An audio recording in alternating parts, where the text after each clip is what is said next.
ওয়ালাইকুম রহমতুল্লাহ। ইন্নাল হামদুলিল্লাহ ওয়াসসালাতু ওয়াসসালামু আলা রাসূলিল্লাহ। সুপ্রিয় চ্যানেলের বন্ধুরা, আশা করি আল্লাহর অশেষ মেহেরবানিতে আপনারা সকলে ভালো আছেন। তো আলহামদুলিল্লাহ, আমিও ভালো আছি। প্রতিদিনের মতো আজকেও একটা ভিডিও নিয়ে আসলাম আপনাদের সম্মুখে। অনেক গুরুত্বপূর্ণ একটি ভিডিও। যে বিষয় নিয়ে আজকে কথা বলবো সে বিষয়টি হলো, কারো স্ত্রী যদি ভেগে যায় বা পালিয়ে যায়, তো ওই স্ত্রীকে কিভাবে আপনি ফিরাতে পারেন, আবার ওই স্ত্রীকে আপনি কিভাবে আপনার দিকে আনতে পারেন। এমন অনেক স্ত্রী আছে যে স্বামীর বাড়ি তার কাছে ভালো লাগে না, স্বামীর সংসার ভালো লাগে না, তখন সে কি করে, স্বামীকে ফেলে রেখে পালিয়ে চলে যায়। অতঃপর সেই স্বামী অনেক শোকে থাকে। এরপরে ওই স্ত্রীকে পাওয়ার জন্য সে অনেক টানা বাহানা করে এবং তাকে পাওয়ার জন্য অনেক চেষ্টা করে।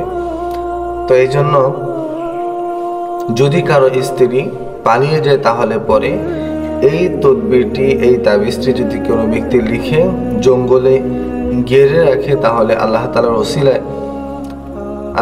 ওসিলায় অতি তাড়াতাড়ি সেই স্ত্রী তার ফিরে আসবে ইনশাআল্লাহ। কিভাবে পড়বেন এবং কোন নিয়মে এটা করতে হবে সেই বিস্তারিত কথা অবশ্যই আপনাদেরকে বলবো। তো বলার আগে একটি কথা, যারা আমার চ্যানেলে ভিডিওগুলো দেখতেছেন, ইনশাআল্লাহ প্রতিনিয়ত আমি সুন্দর সুন্দর ভিডিও দেব, আপনাদের মনের মতো ভিডিও দিব।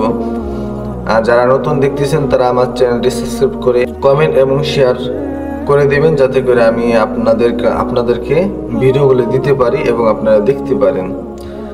তো যাই হোক, কথা না বাড়িয়ে আমরা সামনের কথার দিকে আগাই। তো আমরা যে তাবিজটি লিখবো শনিবারের দিন সকালবেলা আমরা এই তাবিজটি লিখবো জাফরান কালি দিয়ে।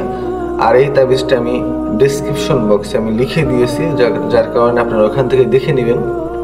আমি যদি আপনাদেরকে মুখে বলি তো আপনারা বুঝতে পারবেন না, যার কারণে আমি ওখানে দিয়ে দিছি। ওখান থেকে দেখে আপনি লিখে এরপরে ওই কাগজটি কি করবেন, আপনার বাড়ির আশপাশে যদি কোনো জঙ্গল থাকে বা কোনো নদী নালা আশপাশে কোনো জায়গায়, যেমন জঙ্গল বা কোন একটা জায়গায় এরকম অনেক আছে না, তো ওইরকম জায়গায় আপনি কি করবেন, ওইরকম জায়গায় আপনি পুঁতে রাখবেন। তো আল্লাহ তাআলার ওসিলায় অতি তাড়াতাড়ি আপনি ফলাফল পাবেন ইনশাআল্লাহ। অনেক পরীক্ষিত আমল, পরীক্ষিত তদবির, অনেকে ফল পেয়েছেন, আপনিও পাবেন ইনশাআল্লাহ। আশা রাখেন, মনের যে তাকওয়া, বিশ্বাস রাখেন, ইনশাআল্লাহ আপনার স্ত্রী আপনার কাছে ফিরে আসবে। তো সকলে ভালো থাকবেন প্রিয় ভাই এবং বোনেরা।